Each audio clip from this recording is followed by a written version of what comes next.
సహవాసం. క్రైస్తవుని సహవాసం ఎవరితో ఉండాలి? ఈ భూమి మీద అతి ప్రాముఖ్యమైనది ప్రతి మనిషిలో ఉండేది సహవాసం.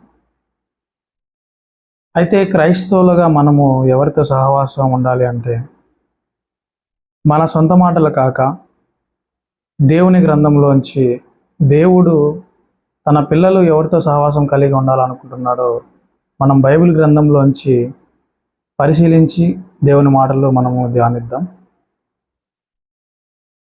క్రైస్తవుడు అనగా పిలువబడినవాడు. మనం లేఖన భాగంలోకి ప్రవేశిస్తే పేతురు గారు రాసిన మొదటి పత్రిక, అపోస్తలుడైన పేతురు గారు రాసిన మొదటి పత్రిక 2వ అధ్యాయము 9వ వచనము. అయితే మీరు చీకటిలో నుండి ఆశ్చర్యకరమైన తన వెలుగులోనికి మిమ్మును పిలిచిన వాని గుణాతిశయములను ప్రచురం చేయు నిమిత్తము ఏర్పరచబడిన వంశమును, రాజులైన యాజక సమూహమును, పరిశుద్ధ జనమును, దేవుని సొత్తైన ప్రజలనై ఉన్నారు.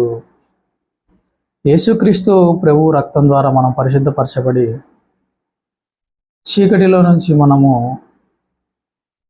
ఆశ్చర్యకరమైన దేవుని వెలుగులోనికి మనము ప్రవేశించాం. అంటే చీకటిలో నుంచి దేవుడు మనల్ని పిలిచాడు. మన పాపపు స్థితిలోంచి దేవుడు మనల్ని పిలిచాడని మనకు తెలుసు. అయితే చీకటిలో మనము పాపపులో ఉన్నప్పుడు మన సహవాసము, మన జీవితము ఎలా ఉన్నిందో మనకు బాగా తెలుసండి. పేతురు గారు రాసిన మొదటి పత్రిక 4వ అధ్యాయము 3వ వచనము. మనము పోకిరీ చేష్టలు, దురాశలు, మద్యపానము, అల్లరితో కూడిన ఆటపాటలు, త్రాగుబోతుల విందులు, చేయదగిన విగ్రహ పూజలు మొదలైన వాటి యందు నడుచుకొనుచు. ఇలాంటి స్థితిలో, ఇలాంటి దేవుని ఎరగని స్థితిలో మనం ఉంటే దేవుడు మన పాపం నుండి విమోచింపబడుటకు పిలిచాడు. అయితే దేవుడు మనల్ని పిలిచిన సహవాసము ఎట్టిదో మనము చూద్దాం. కొరింథీయులకు రాసిన మొదటి పత్రిక, అపోస్తలుడైన పౌలు గారు కొరింథీయులకు రాసిన మొదటి పత్రిక 1వ అధ్యాయము నేను 9వ వచనము చదువుచున్నానండి. మన ప్రభువైన యేసుక్రీస్తు అను తన కుమారుని సహవాసమునకు మిమ్మును పిలిచిన దేవుడు నమ్మదగినవాడు. చూడండి, మనము బాప్తిస్మం పొందకముందు ఎన్నో సహవాసాలు చేసి మోసపోయినాం. నమ్మకము లేని స్నేహితులతో, నమ్మకము లేని సహవాసాలు చేసి పాపములో కూరుకుపోయి ఎంతో బాధను అనుభవిస్తూ చింతిస్తూ బ్రతికున్న మనవల్ని దేవుడు నమ్మదగినవాడు కనుక ఆయన తన ప్రియ కుమారుని యొక్క సహవాసానికి మనల్ని పిలిచాడండి. యేసుక్రీస్తు ప్రభువుతో సహవాసం మనం కలిగి ఉన్నాడు. యేసుక్రీస్తు ప్రభువు నమ్మదగినవాడు. యేసుక్రీస్తు ప్రభువు పరిశుద్ధుడు. ఆయన పరలోకానికి చేర్చే మార్గదర్శి. ప్రపంచ మానవాళికి ఏకైక మార్గదర్శి ప్రభు యేసుక్రీస్తు వారు. ఆయనలో ఏ చంచలత్వం లేదు, ఆయనలో ఏ అపవిత్రత లేదు. ఆయన పరిశుద్ధుడు, దేవుని కుమారుడు. ఇటువంటి కుమారుడికి మనము సహవాసము కలిగి ఉండాలండి.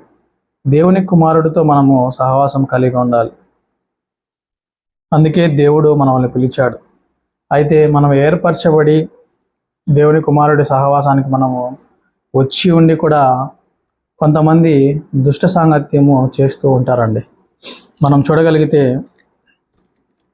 కొరింథీయులకు రాసిన మొదటి పత్రిక 15వ అధ్యాయము 33వ వచనం. అపోస్తలుడైన పౌలు గారు కొరింథీయులకు రాసిన మొదటి పత్రిక 15వ అధ్యాయము 33వ వచనం. మోసపోకుడి, దుష్ట సాంగత్యము మంచి నడవడిని చెరుపును. దుష్ట సాంగత్యము మనం చేస్తున్నాం, మనకు తెలియకుండానే మనం మోసపోతున్నామండి. దుష్ట సాంగత్యము మనము ఏర్పరచబడినప్పుడు ఆ సాంగత్యం, ఆ సహవాసం అనేది మంచి నడవడిని చెడిపేస్తూ ఉంటుంది. కాబట్టి మనము ఆలోచించాలి, ఎందుకంటే మోసపోకూడదు. మనం చూడగలిగితే 34వ వచనము, నీతి ప్రవర్తన గలవారై మేల్కొని పాపము చేయకుడి, దేవుని గూర్చిన జ్ఞానము కొందరికి లేదు, మీకు సిగ్గు కలుగుటకై ఇట్లు చెప్పుచున్నాను. మనము మోసపోకుండా మేల్కొని ఉండాలండి. మనం మోసంలో పడిపోకూడదు. దుష్ట సాంగత్యం మనల్ని చెడిపేస్తుంది. మరి ముఖ్యముగా దేవుని జ్ఞానం లేని వారితో అసలు సహవాసం చేయకూడదండి. దేవుని జ్ఞానం లేని వాడికి ఏముంటుందంటే దెయ్యముల జ్ఞానం ఉంటుంది. అంటే చెడిపోవడానికి, నరకానికి తీసుకువెళ్ళే ఆలోచనలు, తలంపులు దేవుని జ్ఞానం లేని వారి దగ్గర ఉంటుంది. వారి సహవాసము చాలా ప్రమాదకరం అండి. మరి ముఖ్యముగా వారితో జాగ్రత్తగా ఉండాలి.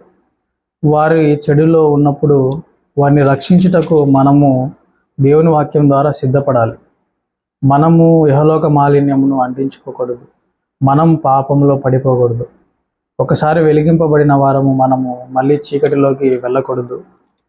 కాబట్టి అలా వెళ్ళకూడదనే దేవుడు మనలను యేసుక్రీస్తు ప్రభు యొక్క సహవాసానికి పిలిచాడు. ఈ లోకంలో ఒక వ్యక్తి మరో వ్యక్తితో సహవాసం చేస్తే ఆ వ్యక్తి లక్షణాలు ఈ వ్యక్తికి ఇలా వచ్చేస్తాయని మనం తెలుసుకున్నాం. అయితే మన సహవాసం మరీ ముఖ్యముగా ఎవరితో ఉందని జాగ్రత్త పడాలి. త్రాగుబోతులతో, లోకస్తులతో, సమయాన్ని వృధాగా గడిపే వారితో, దేవుని జ్ఞానం లేని వారితో, పాపాన్ని అత్యాసక్తితో చేసేవారితో మన సహవాసం కలిగి ఉంటే వారిలా మనం కూడా మారిపోతాం. వారి మీద దేవుని ఉగ్రత ఉందని మనకు తెలిసి కూడా దేవుని ఉగ్రతను మనం కూడా మన పైకి తెచ్చుకునే వారం అవుతాం. అలా ఉండక మన సహవాసము దేవునితో ఉండాలండి. యేసుక్రీస్తు ప్రభువు తండ్రి అయిన దేవునితో సహవాసం కలిగి ఉన్నాడు. భూమి మీదకి వచ్చిన సహవాసము దేవునితో కలిగి ఉన్నాడు అండి. మనం చూడగలిగితే యోహాను సువార్త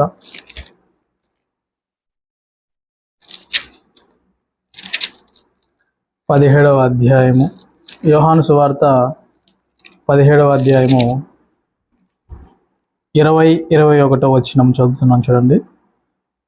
మరియు నీవు నన్ను పంపితివని లోకము నమ్మునట్లు తండ్రి, నా యందు నీవును నీ యందు నేనును ఉన్నలాగున వారును మన యందు ఏకమై ఉండవలెనని వారి కొరకు మాత్రము నేను ప్రార్థించటలేదు. వారి వాక్యం వలన నా యందు విశ్వాసముంచు వారందరూ ఏకమై ఉండవలెనని వారి కొరకు ప్రార్థించుచున్నాను. చూడండి, యేసుక్రీస్తు ప్రభువు కూడా దేవునితోనూ, యేసుక్రీస్తు ప్రభువుతోనూ, అపోస్తుల సహవాసముతోనూ, అంటే సంఘముతోనూ, అపోస్తుల బోధ సహవాసముతోనూ మనం ఈ భూమి మీద ఉండాలి. ఎలా అయినా జయించాలి, ఎలా అయినా పాపాన్ని అనునిత్యము జయిస్తూ పరిశుద్ధతను కాపాడుకుంటూ పరదేశిలో క్రీస్తు తీర్పులో మనం పరిశుద్ధులుగా, నిర్దోషులుగా దేవుని ఎదుట నిలబడాలనే దేవుని సంకల్పం మన పట్ల నెరవేరాలంటే మన సహవాసము జాగ్రత్తగా ఉండాలండి. ఒక్కసారి మనం రక్షింపబడ్డాం.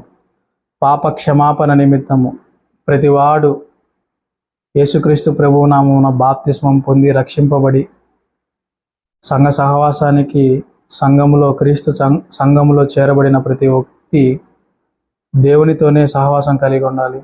దేవుని వాక్యంతో సహవాసం కలిగి ఉండాలి. దేవుని పిల్లలు, భక్తిగల దేవుని పిల్లలతో సహవాసం కలిగి ఉండాలండి. చెడుకు ఎంత మాత్రము చోటు ఇవ్వకూడదు. ఈ లోకంలో చెడు ఒక వ్యక్తిని నిమిషంలో ఆకర్షించేస్తుందండి. మనం ఎటు చూసినా అంతా ఆకర్షణమే. ఈ లోకంలో సెల్ ఫోన్లో కానీ, బయట కానీ దుస్తుల ఆకర్షణ, వస్తువుల ఆకర్షణ, పాప ఆకర్షణ, శరీర సుఖం కోసం ఆకర్షణలు ఎన్నో ఈ లోకంలో. క్షణం కూడా మనిషిని పాపంలో నుంచి తప్పించుటకు ఏవీ లేవు. పాపంలోనే మనిషిని పడవేయుటకు అన్నీ ఆకర్షిస్తున్నాయి. అయితే దేవుని పిల్లలుగా, దేవుడు ఏర్పరిచిన ప్రజలుగా మనం దేవునితోనే సహవాసం కలిగి ఉందాం. దేవుని ఉగ్రతకు చోటు ఇవ్వకుండా మనము దేవుని పట్ల భయభక్తులు కలిగి ఉందాం. దేవుని వాక్యంతోనూ, సంఘముతోనూ, సేవకులతోనూ, దేవుని పిల్లలతోనూ సహవాసం కలిగి ఉందాం. పరిశుద్ధంగా ఉండటకే మనం పిలవబడ్డాం కాబట్టి పరిశుద్ధతను కాపాడుకుందాం, దేహాన్ని కాపాడుకుందాం. ఇహలోక మాలిన్యం అంటించుకోకుండా మన సహవాసం ఎట్టిదో, మనం ఎవరితో సహవాసం ఉందామో జాగ్రత్తగా చూద్దాం. చెడు సహవాసం కలిగి నరకానికి వెళ్ళే కన్నా కష్టమైన మంచి సహవాసం కలిగి ఉండి, మంచి కష్టమే కాదండి, అలవాటైతే మంచిలోనే ఉండాలని ప్రతి ఒక్కరికి అనిపిస్తుంది. ఎందుకంటే చెడుతో నిండిపోతే చెడే బాగుంటుంది, అదే మంచితో ఉంటే మంచే బాగుంటుంది. ఎవరైనా మంచికి చెడుకి రెండింటి మధ్యన ఉండలేరు. ఉంటే చెడుగా ఉండాలి లేదా మంచిగా ఉండాలి. చెడుగా ఉంటే నరకం, పరిశుద్ధంగా ఉంటే దేవునితో ఉండుటకు మనము ఎంతో గొప్ప ధన్యతను తెచ్చుకున్న వారం అవుతాం. కాబట్టి మంచిగా ఉండటకు ప్రయత్నిద్దాం, మన సహవాసం మంచి వారితో కలిసి ఉందాం. కాబట్టి ఒక మంచి నిర్ణయం తీసుకొని పౌరుషముగా, రోషముగా దేవుని కొరకు జీవిద్దాం. అందరికీ వందనములు.